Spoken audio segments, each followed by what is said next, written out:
disebut dengan rukun-rukun Islam dan rukun-rukun iman. Setelah menjelaskan perkara-perkara yang agung dalam keislaman dan keimanan, al-musannif rahimahullahu ta'ala rahmatan wasi'ah, beliau melanjutkan pembahasannya dengan mengatakan faslun, pasal. Jadi masuk kita pada pasal yang baru. Wa ma'na la ilaha illallah. Makna dari kalimat la ilaha illallah. Beliau mengatakan makna la ilaha illallah la yaqdiru 'alal khalqi illallah. Ya, ini diantara makna-makna la ilaha illallah. Kalimat tauhid, ya, la ilaha illallah ada beberapa makna. Di antara makna kalimat tauhid ini seperti yang disebutkan oleh pengarang kitab ini. Beliau mengatakan la yaqdiru 'alal khalqi illallah. Tidak ada yang mampu untuk menciptakan kecuali Allah. Ya. Biasa kalau kita mendengar la ilaha illallah, tidak ada Tuhan selain Allah, kan begitu, Bang. Nah, ada beberapa makna. Di antara maknanya seperti yang beliau sebutkan, la yaqdiru 'alal khalqi illallah. Tidak ada yang mampu untuk menciptakan kecuali Allah. Yang disebut menciptakan atau dalam bahasa Arab disebut al-khalqu. Al-khalqu itu maknanya adalah al-ibraz minal adami ilal wujud. Al-ibraz memunculkan, mewujudkan, minal adam dari ketiadaan, tadinya enggak ada, ilal wujud kemudian menjadi ada. Ini yang disebut namanya al-khalq, atau terjemahan bahasa kitanya menciptakan. Nah, yang mampu untuk melakukan ini hanya Allah. Ini makna la ilaha illallah. Tidak ada pencipta selain Allah. Yang mampu untuk menciptakan hanya Allah. Karenanya para ulama mengatakan bahwa sifat atau kemampuan untuk menciptakan itu adalah sifat khusus bagi Allah. Artinya tidak boleh ada selain Allah yang bersifat dengan sifat ini. Jadi nggak boleh ada makhluk kemudian dikatakan dia menciptakan. Dengan makna, ya, menciptakan yang dimaksud dengan makna al-ibraz minal adami ilal wujud, mewujudkan sesuatu dari tidak ada kemudian menjadi ada. Tidak boleh ada selain Allah yang disebut dia mampu untuk menciptakan. Oleh karenanya mereka kelompok yang disebut dengan nama Mu'tazilah. Dulu ada kelompok namanya Mu'tazilah. Sekarang Mu'tazilah ini secara nama kelompoknya udah nggak ada. Tetapi secara pemikiran Mu'tazilah ini masih ada ini, Pak, berkembang. Ya. Masih ada diajarkan oleh sebagian orang, diyakini oleh sebagian orang. Nah, apa itu keyakinan Mu'tazilah? Mereka orang-orang Mu'tazilah ini mengatakan bahwa Allah menciptakan manusia.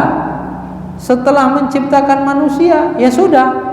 Artinya Allah menciptakan jasad kita, tetapi kemudian apa yang muncul dari hamba itu, perbuatan yang dilakukan oleh hamba itu sudah bukan ciptaan Allah lagi, kata mereka.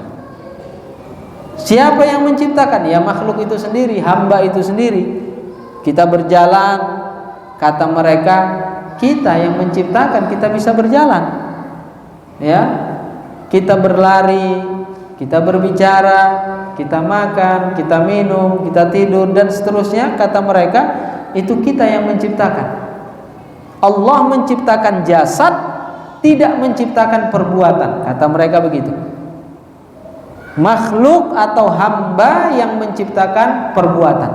Di sini kemudian para ulama mengatakan bahwa kelompok Mu'tazilah ini telah menyimpang dari ajaran yang benar.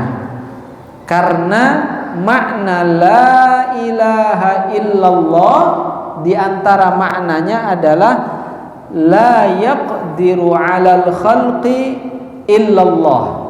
Tidak ada yang mampu untuk menciptakan selain Allah. Yang menciptakan itu hanya Allah.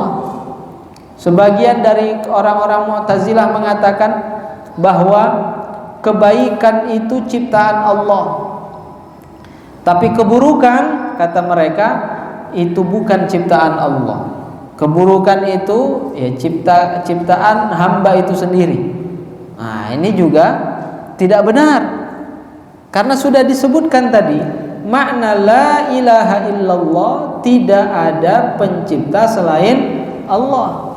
Jika kita sudah memahami ini, kita meyakini bahwa tidak ada pencipta selain Allah, artinya semua yang terjadi di alam ini, semua yang kita lihat, yang kita saksikan, semua yang kita rasakan, semua yang terjadi, apakah itu berupa kebaikan atau sebaliknya itu berupa keburukan, semua itu terjadi atas ciptaan Allah. Semuanya Allah yang menciptakan.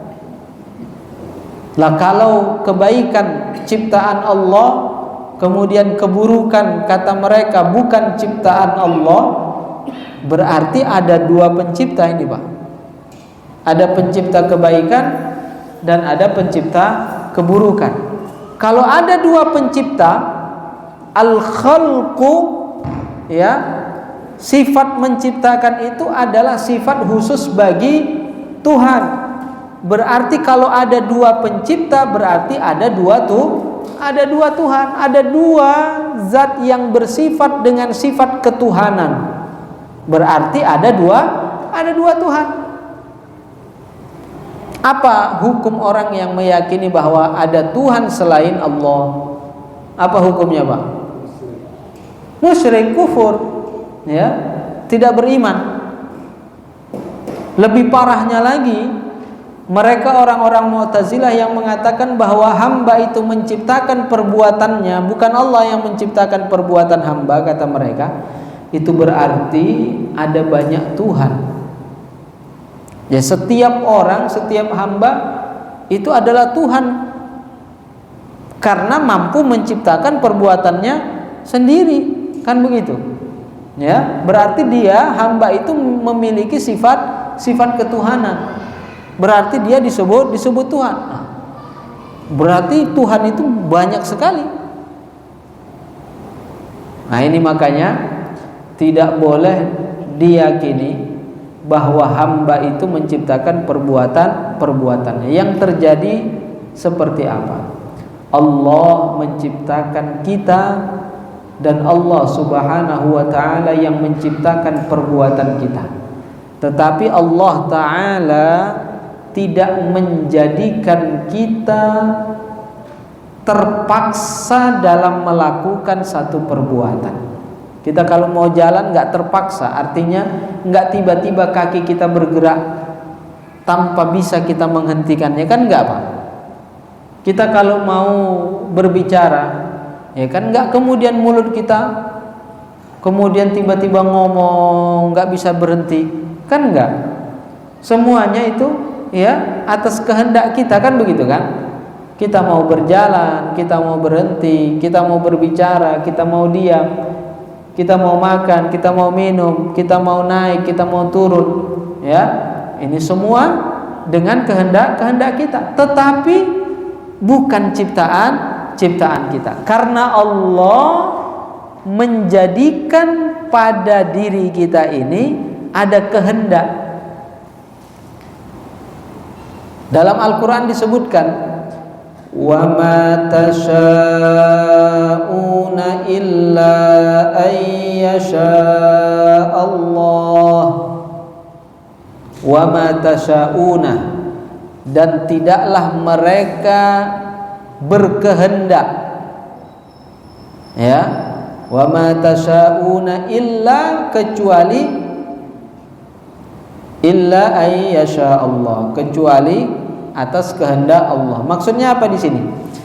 Kehendak hamba tidak akan terjadi kecuali Allah menghendaki itu terjadi. Jadi kehendak kita, apa yang kita inginkan, apa yang kita kehendaki, itu kalau tidak sesuai dengan kehendak Allah, maka kehendak kita tidak akan terjadi, tidak akan terwujud, nggak akan kita lihat. Apa yang kita inginkan itu nggak akan kita lihat hasilnya. Ya, kenapa? Karena kehendak kita tidak sesuai, tidak sama dengan kehendak Allah. Tetapi jika kehendak kita, keinginan kita sesuai dengan kehendak Allah, maka itu akan terjadi. Di sini ayat ini juga menunjukkan bahwa hamba itu punya kehendak. Ya, hamba itu punya kehendak. Jadi ayat tersebut menunjukkan dua hal. Yang pertama, menetapkan bahwa hamba itu punya kehendak. Yang kedua, kehendak hamba harus sesuai dengan kehendak Allah. Artinya jika tidak sesuai, maka kehendak hamba tidak akan terjadi. Nah, dulu juga ada kelompok yang disebut namanya Al-Jabriyah. Kalau tadi Mu'tazilah, kalau ini namanya Al-Jabriyah. Jabriyah ini kebalikan dari kelompok Mu'tazilah. Kalau Mu'tazilah tadi mereka meyakini bahwa hamba itu menciptakan perbuatannya, apa yang dilakukan oleh hamba itu adalah ciptaan hamba, itu bukan ciptaan Allah.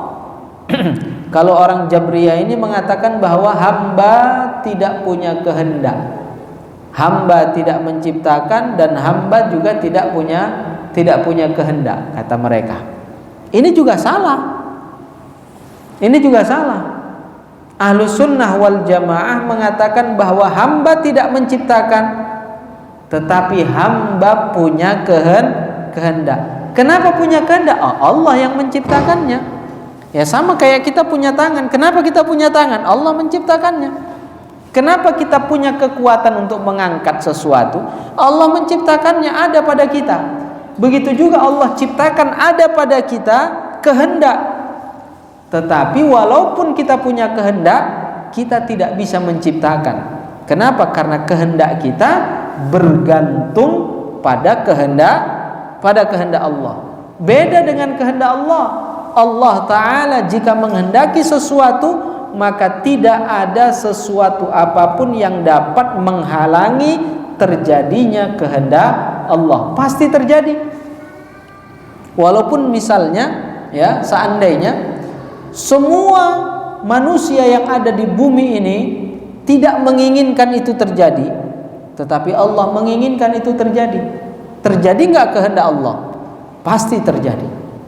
Sebaliknya, walaupun semua manusia berkehendak menginginkan sesuatu, tetapi Allah tidak menginginkan itu terjadi, maka juga tidak akan terjadi. Karena kehendak kita bergantung dengan kehendak Allah Subhanahu wa ta'ala. Orang-orang Jabriyah itu mereka mengatakan bahwa kita nggak punya kehendak, katanya. Jadi kita ini seperti karishati, seperti bulu, misalnya bulu ayam atau bulu burung, gitulah Pak. Karisha, risha itu bulu. Karishati seperti sehelai bulu tadi yang terbang tumiluhar riyah, yang dia diterbangkan oleh angin, maka bulu tadi itu akan terbang kemana angin itu bertiup. Ditiup ke kanan, dia terbang ke kanan. Ditiup ke kiri, dia terbang ke kiri. Ya, nah, tidak ada kehendak. Ini mereka ngomongnya begitu, nggak ada kehendak. Nah, itu orang-orang Arab, ya, para ulama mencontohkan keadaan yang terjadi di tempat mereka, seperti itu mereka mencontohkannya. Di kita ini ada juga contohnya, Pak. Ya, orang-orang kita ini mencontohkan seperti keyakinan Jabriyah itu apa? Ya, katanya kita ini seperti wayang yang dimainkan oleh dalang. Nah, ini nggak tepat. Nggak tepatnya di mana? Nggak tepatnya wayang itu nggak sama dengan kita. Wayang tidak punya kehendak. Tapi kalau kita, Allah ciptakan ada kehendak pada kita. Ada lagi orang mengatakan bahwa kita ini seperti pena yang dituliskan di sebuah kertas. Jadi apa yang ingin dituliskan oleh penulis itu, ya pena itu akan bergerak ke sana menuliskannya. Ini juga tidak tepat. Kenapa? Ya beda. Kita nggak sama dengan pena. Pena itu nggak punya kehendak, tapi kita punya kehendak. Nah, disinilah perbedaan antara Ahlus Sunnah wal Jamaah dengan kelompok Mu'tazilah dan dengan kelompok Al-Jabriyah. Jabriyah mengatakan kita tidak punya kehendak. Mu'tazilah mengatakan hamba itu dengan kehendaknya menciptakan. Kata mereka, menciptakan perbuatannya. Ahlus Sunnah wal Jamaah mengatakan bahwa hamba punya kehendak, tetapi kehendak hamba tidak dapat menciptakan. Kehendak hamba bergantung pada kehendak Allah. Sesuai dengan ayat, wa ma tasyauna illa ayyasha Allah. Di antara para ulama yang mengatakan bahwa makna la ilaha illallah seperti yang disebutkan oleh pengarang kitab ini, bahwa maknanya la yaqdiru 'alal khalqi illallah. Di antara para ulama yang mengatakan seperti itu adalah Al-Imam Abul Hasan Al-Asy'ari radhiyallahu anhu, pembesar Imam Ahlus Sunnah wal Jamaah. Beliau Al-Imam Abul Hasan Al-Asy'ari mengatakan bahwa makna la ilaha illallah adalah la khaliqa illallah, tidak ada pencipta selain Allah. Jadi yang menciptakan segala sesuatunya terjadi di alam ini adalah Allah. Makna di antara makna lainnya bahwa la ilaha illallah, para ulama mengatakan maknanya la ma'buda bihaqqin illallah. Tidak ada yang disembah dengan hak. Artinya tidak ada yang berhak untuk disembah, yang disembah dengan benar, illallah, kecuali hanya Allah. Artinya apa? Makna ilah kalau bahasa kitanya diterjemahkan itu dengan kata Tuhan, gitu kan? Ilah itu Tuhan. Nah, ilah ini atau bahasa kitanya itu Tuhan, itu pada dasarnya kata ilah atau kata Tuhan itu hanya dipakaikan kepada zat yang berhak untuk disembah. Jadi kalau ada orang menyembah sesuatu dan sesuatu yang disembahnya itu bukanlah Tuhan, ya, itu nggak berhak disebut Tuhan. Ada orang menyembah patung, patung itu tidak berhak untuk disembah, maka patung itu tidak berhak disebut dengan ilah atau Tuhan. Begitu juga yang lainnya. Ada yang menyembah matahari, ada yang menyembah pohon, ada yang menyembah roh, ada yang menyembah binatang, ya. Semua itu tidak berhak untuk disembah. Maka itu semua tidak berhak disebut Tuhan. Tetapi mereka menggunakan kata ilah untuk sesuatu yang mereka sembah. Yang menyembah binatang, mereka katakan binatang itu adalah ilah, Tuhan mereka. Yang menyembah patung, mereka katakan patung itu adalah ilah, Tuhan bagi mereka, ya. Ada yang menyembah api, mereka katakan api itu adalah ilah, Tuhan, kata mereka. Mereka gunakan kata tersebut tidak pada tempatnya. Makanya kita katakan bahwa la ilaha illallah maknanya tidak ada Tuhan yang berhak untuk disembah selain Allah. Karena mereka menggunakan kata Tuhan ini untuk semua yang mereka sembah selain Allah, mereka sebut Tuhan. Ya. Jadi kita ingin jelaskan bahwa Tuhan yang berhak untuk disembah itu hanya Allah, bukan semua Tuhan ini. Ya, bukan semua Tuhan. Tuhan yang mana? Tuhan yang berhak untuk disembah. Nah, ini kan atau yang disebut namanya penafsiran, ya. Kalau secara terjemahan kata per kata yang nggak didapatin itu, Pak. Kalau diterjemahkan cara kata per kata ya seperti yang biasa kita dengar, tidak ada Tuhan selain Allah, kan begitu kan? Tidak ada Tuhan selain Allah. Loh, mereka akan komplain nanti. Ini kan Tuhan, kata mereka. Yang nyembah api ngomong ini Tuhan. Yang nyembah Yang nyembah binatang mereka katakan itu Tuhan. Yang nyembah patung mereka katakan Tuhan. Berarti kan yang dianggap orang-orang Tuhan itu banyak, bukan hanya Allah yang dianggap Tuhan. Jadi makanya para ulama mengatakan bahwa makna la ilaha illallah, tidak ada Tuhan yang berhak untuk disembah. Dari mana kata-kata yang berhak untuk disembah ini ada? Karena kata ilah itu pada dasarnya dalam bahasa Arab, kata ilah pada dasarnya digunakan kepada zat yang berhak untuk disembah, dan yang berhak untuk disembah itu hanya Allah. Maka tidak boleh ada orang meyakini terhadap sesuatu yang disembah selain Allah itu sebagai Tuhan yang benar, walaupun dia tidak menyembahnya. Misal orang mengatakan bahwa api itu adalah Tuhan, ya, api itu adalah Tuhan, ya Tuhan yang benar. Yang menyembah api dia akan masuk surga. Yang menyembah binatang ya dia akan masuk surga, kan dia nyembah Tuhan. Yang nyembah patung ya dia nanti juga akan masuk surga, kan dia nyembah Tuhan. Katanya begitu, Pak, ya. Setiap orang yang menyembah Tuhannya masing-masing, dia akan mendapat pahala, dia akan mendapat ganjaran kebaikan, dia akan dimasukkan ke dalam surga karena dia nyembah Tuhan.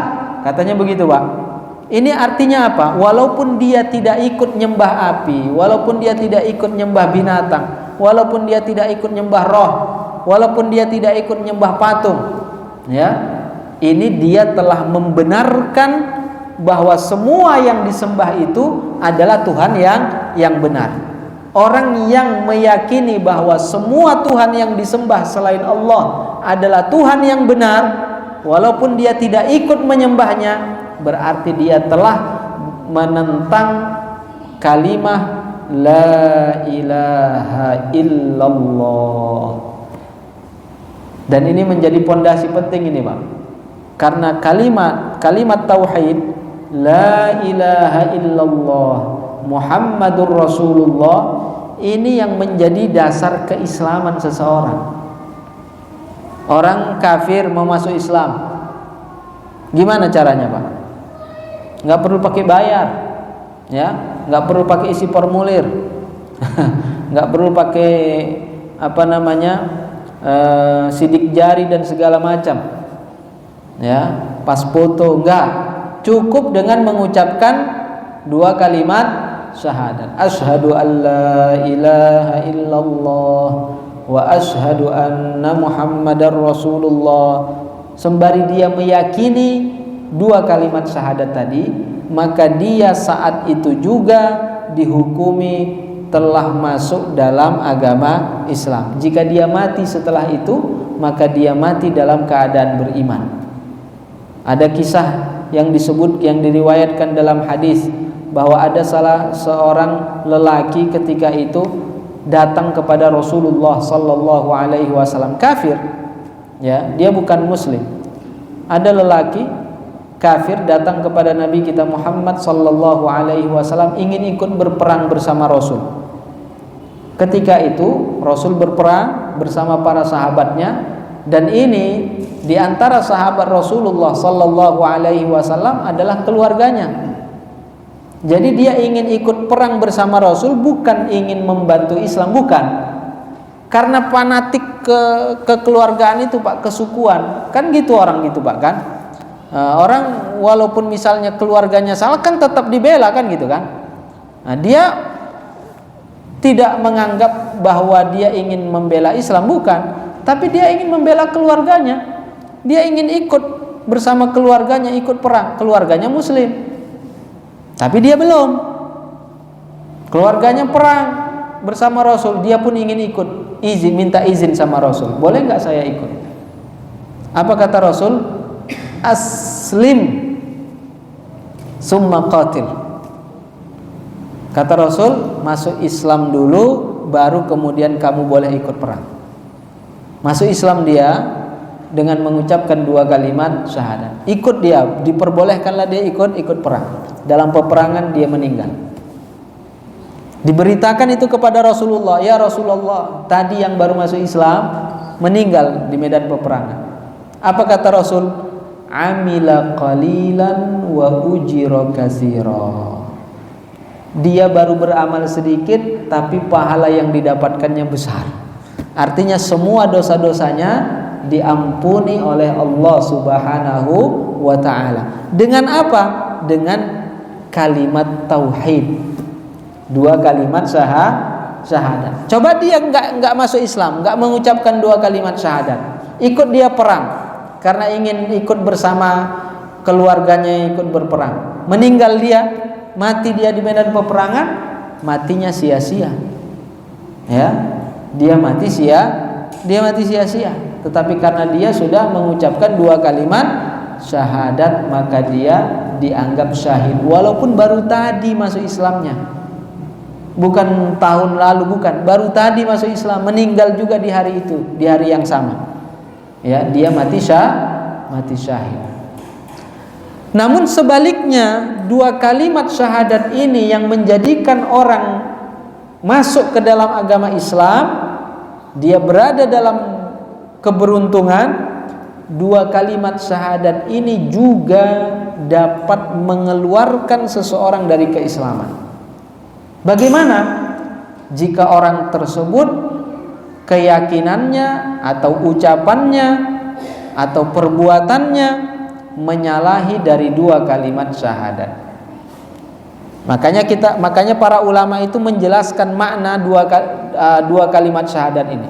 Ya, la ilaha illallah ada beberapa makna. Di antara maknanya yang pertama tadi, la khaliqa illallah, tidak ada pencipta selain Allah. Di antara maknanya lagi, la ma'buda bihaqqin illallah, tidak ada yang berhak, ya, Tuhan yang berhak disembah selain Allah.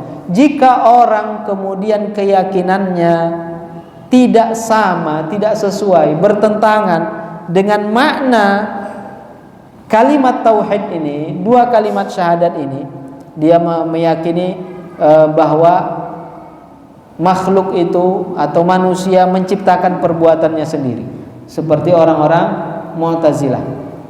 Atau dia meyakini bahwa ya Tuhan selain Allah ya adalah Tuhan yang benar. Setiap orang yang menyembah Tuhannya masing-masing, dia akan dapat pahala, dia akan masuk ke dalam surga, membenarkan ketuhanan selain Allah. Orang yang seperti ini berarti telah menentang kalimat tauhid.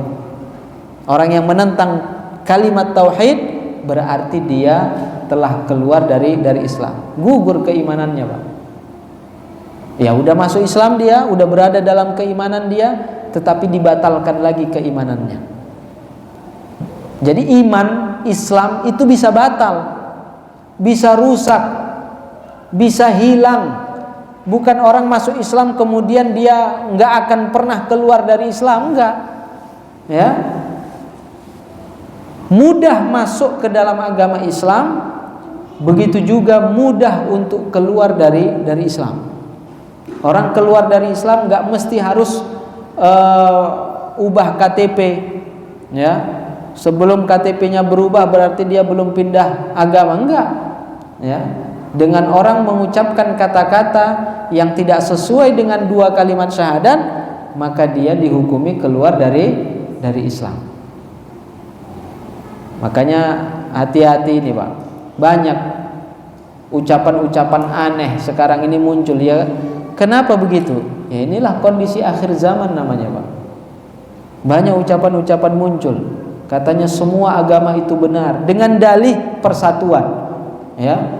Dengan dalih persatuan, dengan dalih katanya ini kita nggak mau kita berpecah belah, ya. Kemudian mengatakan bahwa semua agama itu benar. Ini sekarang yang digaung-gaungkan, nggak boleh kita mengklaim bahwa Islam saja yang akan masuk surga. Kata mereka begitu. Ya, semua berhak untuk masuk surga, bukan hanya Muslim saja yang berhak masuk surga. Semua katanya berhak masuk surga.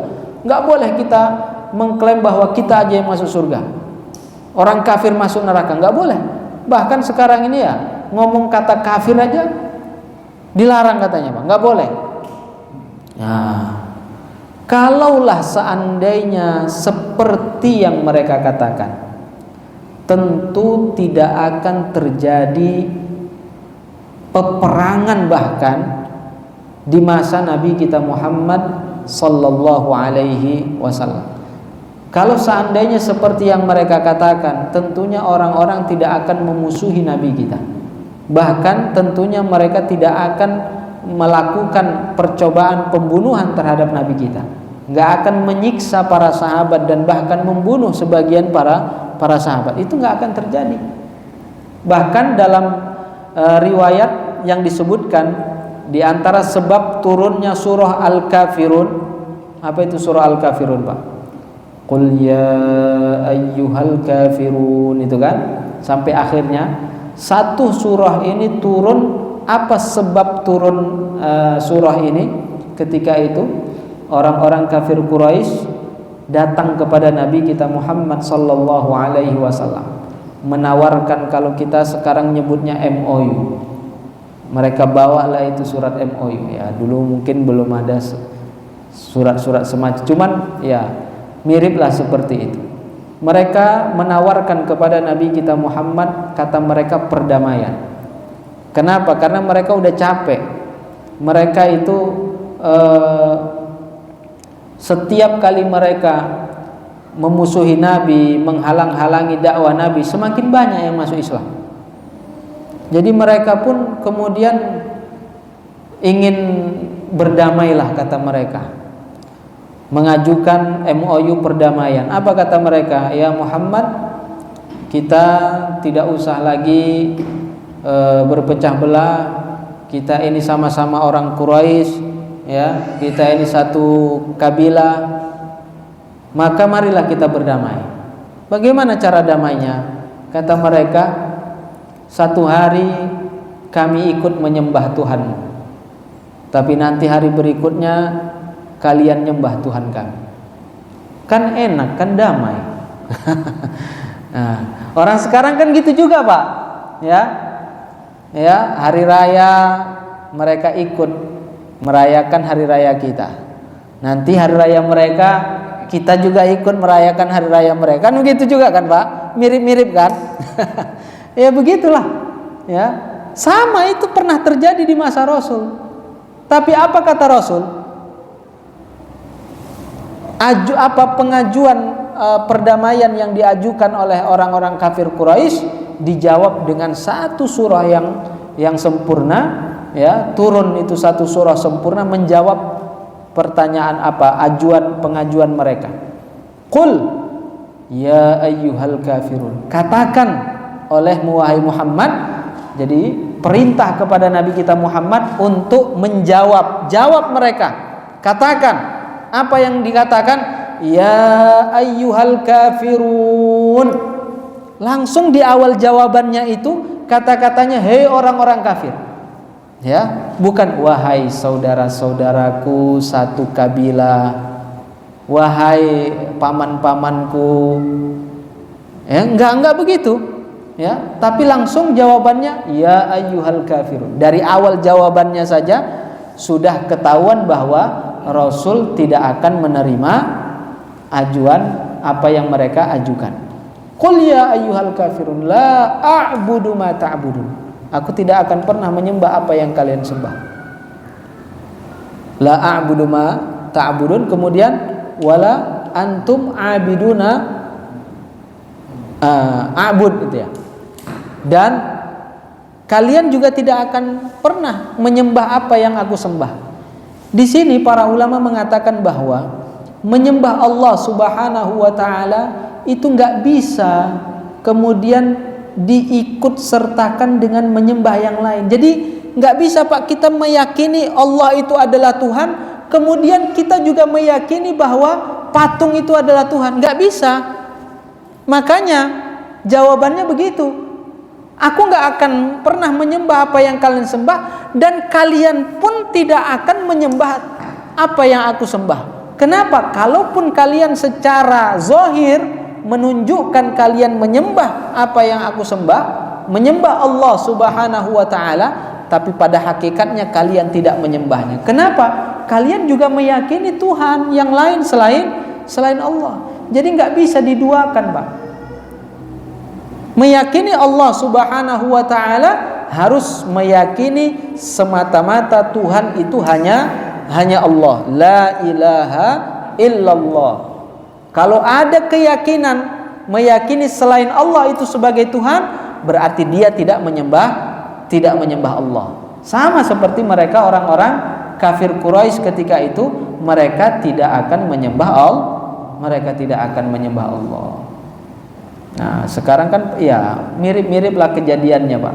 Cuman dengan kasus yang sedikit berbeda. Baik, ini karena waktu mungkin ada yang ditanyakan, Pak. Ada juga yang silakan, Pak. Tadi yang disini sama Ustaz, orang-orang kita itu masuk ke gereja baca selawatan tadi.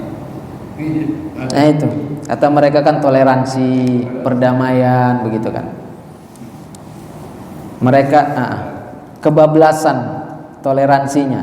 Ya kalau seperti itu, kenapa dulu Rasul tidak pernah kita lihat atau kita tidak temukan riwayatnya Rasulullah menghadiri upacara mereka itu? Ya, mereka itu ada kegiatan-kegiatan ritual keagamaan mereka, tapi Rasulullah Sallallahu Alaihi Wasallam nggak pernah datang dan apalagi mengajak para sahabatnya. Tapi inilah sekarang Pak, akhir zaman namanya. Bahkan terkadang kalau kita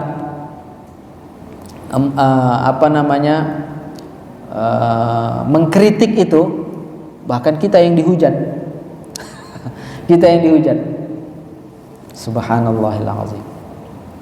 Yang tadi Ustaz yang baru masuk tadi, yang baru masuk Islam terus dia bikin perang. Iya. Atas dia atas Allah, atas izin Allah dia meninggal di perang. Terus apakah ada hubungannya, ada hadis mengqala la ilaha illallah dakhala jannah? Ya.